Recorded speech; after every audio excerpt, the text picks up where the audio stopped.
इस चैप्टर का नाम है sexual reproduction in flowering plants. इस चैप्टर में हम लोग देखेंगे कि फ्लावरिंग प्लांट्स में सेक्सुअल रिप्रोडक्शन कैसे होता है। ठीक है, देखो ये एक लेंदी और समझने वाला चैप्टर है। मैं आपको सारे कॉन्सेप्ट्स जो आपके बुक में दिए हैं वो समझा दूंगी, और नोट्स आप लोग साथ साथ में बनाते चलेंगे ताकि नोट्स बनाने में आपको एक्स्ट्रा टाइम ना देना पड़े। चलो चैप्टर शुरू करते हैं।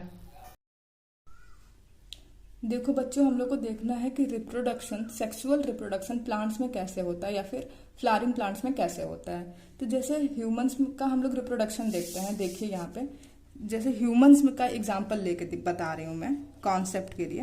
ह्यूमंस में क्या होता है, एक मेल होता है, एक फीमेल होती है।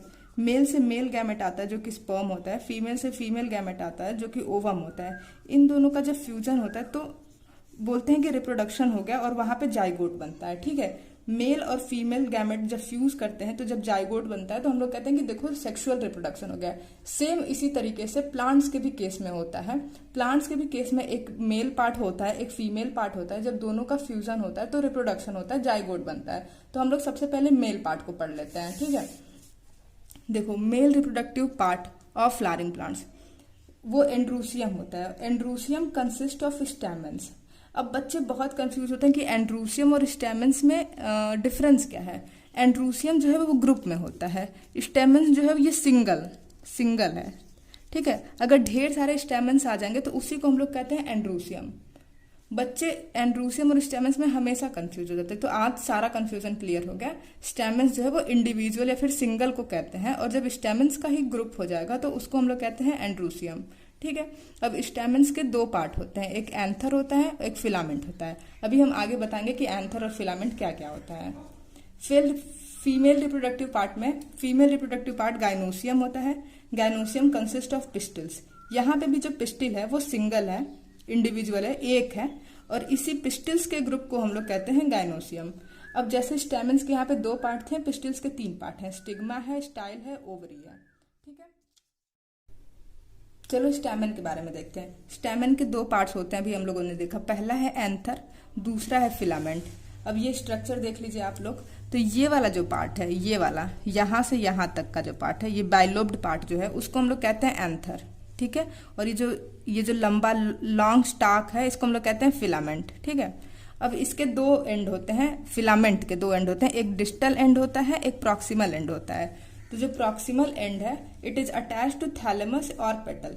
ये आपके बुक में दिया है, ये एक लाइन छुपा हुआ, बच्चे इसको स्किप कर देते हैं, लेकिन कोई भी लाइन स्किप नहीं करती, पूरी एनसीईआरटी कवर करनी है हम लोग को। तो कौन सा एंड थैलेमस या फिर पेटल से जुड़ा होता है? प्रॉक्सिमल वाला एंड। अब देखो एंथर क्या होता है, बाइलोब्ड होता है, डाइथिकस होता है, टेट्रा स्पोरेंजिएट होता है। ये तीन वर्ड्स आप याद कर लीजिए, एंथर के सारे कंफ्यूजन दूर। जो लंबा सा पैराग्राफ है बस ये तीन वर्ड से सब समझ में आ जाएगा। ठीक है, डायग्राम से समझते हैं हम लोग। देखो ये एंथर का डायग्राम है, ट्रांसवर्स सेक्शन का एंथर का डायग्राम है। अब देखो ये बोल रहा है कि बाइलोब्ड होता है, मतलब दो लोब्स। एक ये वाला लोब हो गया हाफ, ये अगर इसको ऐसा हम लोग देखें तो ये एक लोब हो गया, आधा ये आधा ये। ठीक है, इसलिए बाइलोब्ड। डाइथिकस क्यों कहते हैं कि एक लोब में दो थीका होता है। ठीक है, एक लोब में दो थीका है, एक लोब में दो थीका है, इसलिए टोटल कितने थीका है? चार, लेकिन एक लोब के रिस्पेक्ट में हम लोग बोलते हैं कि डाइथिकस है। और टोटल कितने स्पोरेंजिया है? तो एक दो तीन चार, टेट्रा स्पोरेंजिएट। तो एंथर के लिए तीन वर्ड्स काफी हैं। पहला बाइलोब्ड मतलब दो लोब्स हैं, दूसरा डाइथिकस मतलब एक लोब में दो थीका पाए जाते हैं, और इसमें चार स्पोरेंजिया पाए जाते हैं। ठीक है, चलो अब हम लोग स्ट्रक्चर ऑफ माइक्रोस्पोरेंजियम को देखते हैं। इसका ट्रांसफर सेक्शन जो माइक्रोस्पोरेंजिया है उसका ट्रांसफर सेक्शन नियरली सर्कुलर होता है। ये देखिए डायग्राम से समझा देते हैं। ये देख रहे हैं, ये एकदम सर्कुलर जैसा दिख रहा है, मतलब अप्रॉक्स सर्कुलर जैसा दिख रहा है, इसलिए इसको ये ट्रांसफर सेक्शन ही है एंथर का, ये वाला जो डायग्राम है। ठीक है, अब देखिए इसके पास चार वॉल्स हैं, पहला एपिडर्मिस, दूसरा एंडोथीसियम, तीसरा मिडिल लेयर और चौथा टैपेटम। तो पहला तीन जो है वो प्रोटेक्शन में काम करता है और डेहिसेंस ऑफ एंथर में हेल्प करता है। ठीक है, ये वाली लाइन सब लोग याद कर लेते हैं, ये वाली लाइन लोग स्किप कर देते हैं, लेकिन ये वाली भी लाइन आपके बुक में दी है, एनसीईआरटी के बुक में आपको ये वाली लाइन दी है, तो आप लोग इसको भी देखेंगे। ठीक है, एंथर के डेहिसेंस में भी हेल्प करता है। और चौथा पॉइंट है, ये आप इस पे स्टार लगा लीजिए, टैपेटम। टैपेटम जो होता है इसका काम अलग होता है, ये प्रोटेक्शन नहीं देता, ये नरिशमेंट देता है डेवलपिंग पॉलन ग्रेन को, ठीक है। और यहाँ पे एक चीज और दिया है बुक में, जो टैपेटम होता है वो डेंस साइटोप्लाज्म होता है उसके पास और मल्टी न्यूक्लिएट होता है, ठीक है, एक से ज्यादा न्यूक्लियस पाए जाते हैं। अब चारों वॉल्स आप लोग डायग्राम से देख लीजिए। देखिए ये पहला सबसे बाहर वाला एपिडर्मिस, उसके अंदर वाला एंडोथीसियम, उसके अंदर वाला मिडिल लेयर और ये वाला जो है ये टैपेटम, ठीक है, समझ में आ गया। अब बच्चे एक चीज में बहुत कंफ्यूज होते हैं कि जो मिडिल लेयर है वो 3rd नंबर पे है कि 2nd नंबर पे है। तो यहाँ पे आप लोग हमेशा ध्यान देंगे जो मिडिल लेयर है वो हमेशा 3rd नंबर पे। बच्चे कंफ्यूज हो जाते हैं कि मिडिल लेयर 3rd पे है कि 2nd पे है, तो याद रखिएगा 2nd पे एंडोथीसियम है, 3rd पे मिडिल लेयर है। अब देखो यंग एंथर में कुछ होमोजेनस सेल्स जो होते हैं वो माइक्रोस्पोरेंजियम के सेंटर को ऑक्यूपाई कर लेते हैं, उसको हम लोग कहते हैं स्पोरोजेनस टिश्यू, ठीक है। डायग्राम में देखिए ये एंथर है, ये एंथर है, तो ये वाले जो पार्ट है सेंटर में कुछ होमोजेनस सेल्स जो होते हैं वो ये पूरा माइक्रोस्पोरेंजिया है, माइक्रोस्पोरेंजिया के सेंटर में कुछ ऐसे सेल्स होते हैं जो पाए जाते हैं, उस सेल्स को हम लोग क्या कहते हैं, स्पोरोजेनस टिश्यू। समझ में आ गया। देखिए ये इंपॉर्टेंट टॉपिक है, इसको हम लोग देखते हैं। पॉलन मदर सेल में मियोसिस होता है तो माइक्रोस्पोर टेट्राड बन जाता है, ठीक है। और माइक्रोस्पोर टेट्राड जब यहाँ पे मैच्योर होता है तो यही पॉलन ग्रेन बना लेता है, ठीक है। माइक्रोस्पोरोजेनेसिस क्या होता है, माइक्रोस्पोर का जेनरेशन, स्पेलिंग से ही समझ में आता है कि माइक्रोस्पोर का जेनरेशन पॉलन मदर सेल से थ्रू मियोसिस। डेफिनेशन देखिए, the process of formation of microspores from pollen mother cells through meiosis is called microsporogenesis. आप वर्ड से ही समझ जाओगे कि माइक्रोस्पोरोजेनेसिस क्या है। माइक्रोस्पोर का जेनरेशन कैसे, पॉलन मदर सेल से थ्रू मियोसिस, ठीक है। अब देखिए यहाँ पे मियोसिस हो रहा है तो मतलब कि रिडक्शनल डिवीजन है, तो इसके पहले 2 एन होगा, मियोसिस के बाद ये भी एन होगा और ये भी एन होगा, ठीक है। चलो अब हम लोग पॉलन ग्रेन देखते हैं। पॉलन ग्रेन जो होता है वो मेल गैमेटोफाइट होता है और पॉलन ग्रेन का स्ट्रक्चर कैसा है, वो स्फेरिकल होता है, से गोल सा होता है और इसका 25 से 50 माइक्रोमीटर इन डायमीटर, ठीक है। ये तो इन्फॉर्मेशनल डेटा है, आपको याद ही करना पड़ेगा। एक चीज और मैं यहाँ पे लिख दी हूँ कि मेल गैमेटोफाइट को पॉलन ग्रेन कहते हैं, तो फीमेल गैमेटोफाइट को हम लोग क्या बोलेंगे, एम्ब्रियो सैक। ये आगे आपके बुक में दिया गया, लेकिन मैं यहाँ पे मतलब कंफ्यूजन क्लियर करने के लिए लिख दी हूँ। अब देखो पॉलन ग्रेन्स के दो लेयर्स पाए जाते हैं, एक लेयर है इंटाइन, दूसरा है एक्साइन। तो हम लोग अंदर वाले को इंटाइन कहते हैं। आयन यहाँ पे भी है, आयन यहाँ पे है, तो आप लोग इससे याद कर लीजिएगा कि इंटाइन से इनर वाला, एक्साइन वाला जो है वो आउटर है। इंटाइन जो है वो थिन होता है, कॉन्टिन्यूअस होता है और it is made up of cellulose and pectin, अंदर वाला जो लेयर है। और जो बाहर वाला लेयर है उसमें एक ऑर्गेनिक मैटर पाया जाता है जो कि बहुत रेजिस्टेंट होता है, मतलब वो कितना भी हार्ड टेम्परेचर हो, कैसा भी एंजाइम हो, कैसा भी अल्कली हो, कैसा भी एसिड हो, उसको टॉलरेट कर जाता है, वो डिग्रेड नहीं होता है।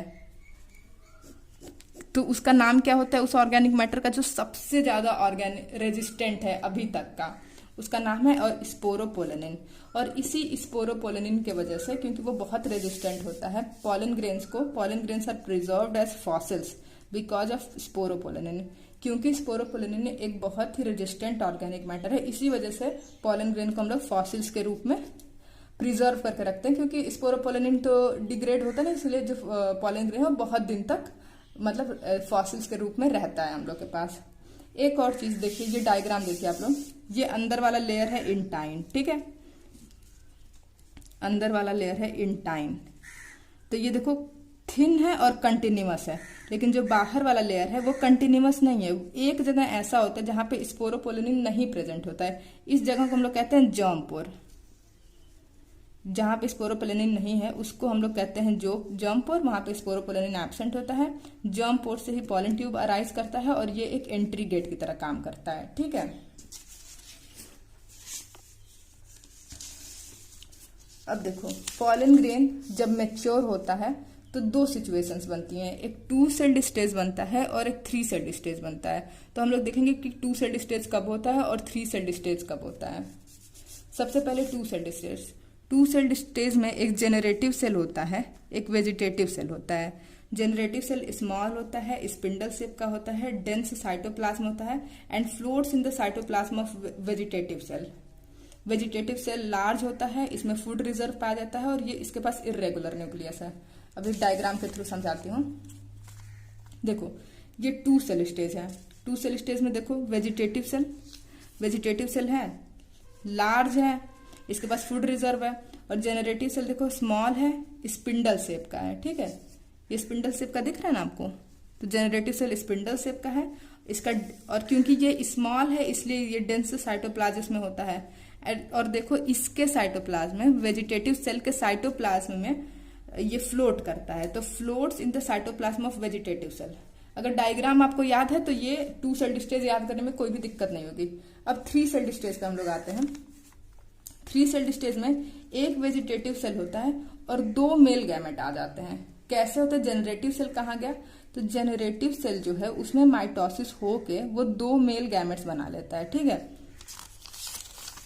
देखो जैसे ये वेजिटेटिव सेल जो यहाँ पे है वहां पे तो वेजिटेटिव सेल रहेगा, और जो जेनरेटिव सेल रहेगा उसके जगह पे वो उसमें माइटोसिस होता है। इसमें माइटोसिस करके ये 2 मेल गैमेट्स बना लेता है।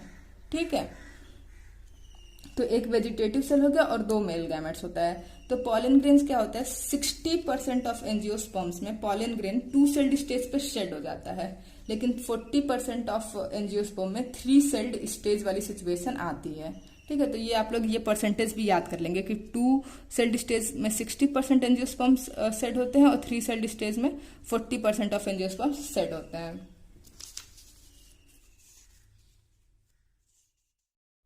चलो अब पॉलन ग्रेन के बारे में थोड़ा और जानते हैं। देखो कुछ प्लांट्स का जो पॉलन ग्रेन होता है वो सीवियर एलर्जीज को कॉज करता है लोगों में, और ब्रोंकियल एप्लीकेशंस, जिसकी वजह से अस्थमा और ब्रोंकाइटिस नाम की डिजीजेज हो जाती हैं। इसको मेनली रेस्पिरेटरी डिजीजेस कहते हैं, मतलब सांस लेने में दिक्कत हो जाएगा। पॉलन ग्रेन किसी प्लांट्स का कॉज करता है।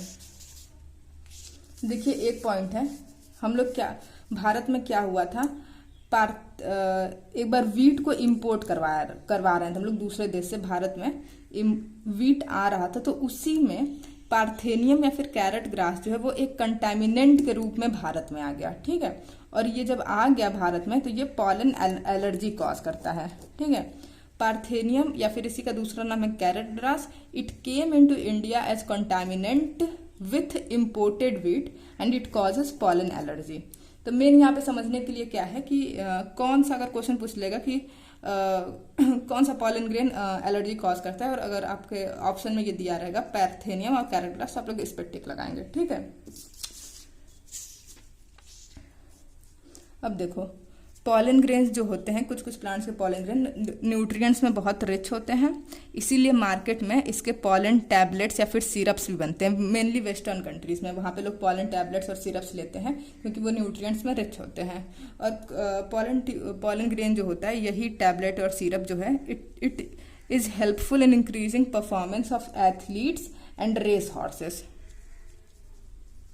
ठीक है, एथलीट्स और रेस हॉर्सेस के परफॉर्मेंस को भी इंक्रीज करता है। अब देखेंगे पॉलन ग्रेन की वायबिलिटी क्या है, मतलब पॉलन ग्रेन कितने दिनों तक वायबल रहता है। अलग अलग स्पीसीज में अलग अलग टाइम तक ये वायबल रहता है। तो ये आपके एनसीईआरटी में दिया है, आपको बस ये लर्न करना है, इसमें समझने के लिए कुछ है ही नहीं। राइस और व्हीट जो है वो 30 मिनट के लिए वायबल होता है, लेकिन plants like Rosaceae, Leguminosae and Solanaceae में मन सख्त पॉलन ग्रेन वायबल होते हैं। ठीक है, और देखिए पॉलन ग्रेन को हम लोग, it can be stored in liquid nitrogen. ठीक है, लिक्विड नाइट्रोजन नाम का गैस होता है जिसमें पॉलन ग्रेन को हम लोग स्टोर कर सकते हैं, और टेम्परेचर कितना रहता है, -196 डिग्री सेल्सियस। तो उसमें हम लोग स्टोर करके इसको बहुत सालों तक पॉलन ग्रेन को स्टोर कर सकते हैं, और फिर ये सीड बैंक्स में यूज हो जाता है। ठीक है,